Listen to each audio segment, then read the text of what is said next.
Hey guys, Dr. Kory here. Today we're going to talk about, kind of continue our talk on inflammation. Where does it come from, I guess, is kind of going to be kind of the main focus on this little 3-minute tidbit. The biggest source of, like I said, chronic inflammation from our previous video is what you put in your mouth. Okay, and that's, when we're dealing with patients with, chronic low back, fibromyalgia, arthritis, just aches and pains. A lot of those can be cleared up and nearly completely wiped out with decreasing inflammatory foods, okay?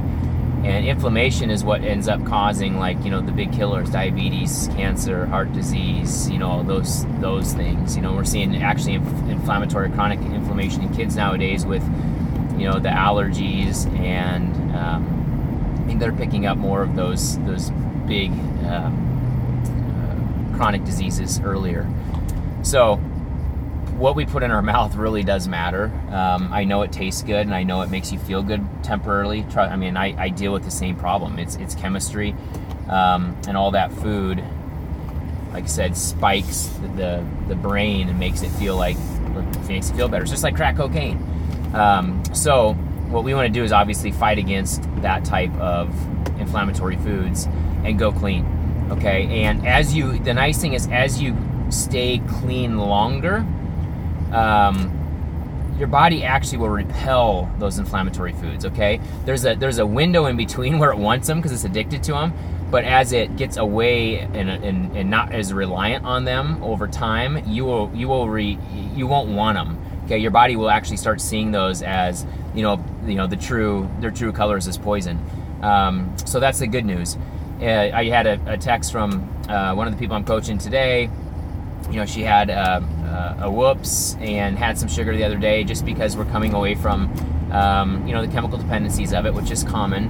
And so I tell my people, be honest with me because I can help you. And obviously it spiked the scale. And her question was, can really that little bit of food actually impact the scale like that? And the answer is absolutely.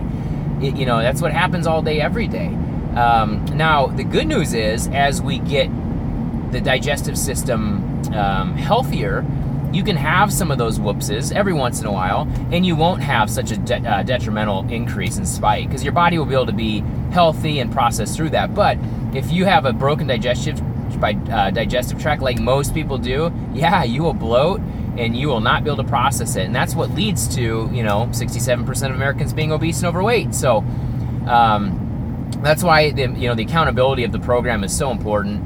That's why, like I said, following up and making sure everybody's texting me in weights and meals is a keystone of the program. So that way we can take the burden off the digestive tract and allow it over time to heal. So that is inflammation. We want to stay away from those processed foods, go clean. That's why, like I said, I really preach anti-inflammatory type of nutrition. So be great and stay strong.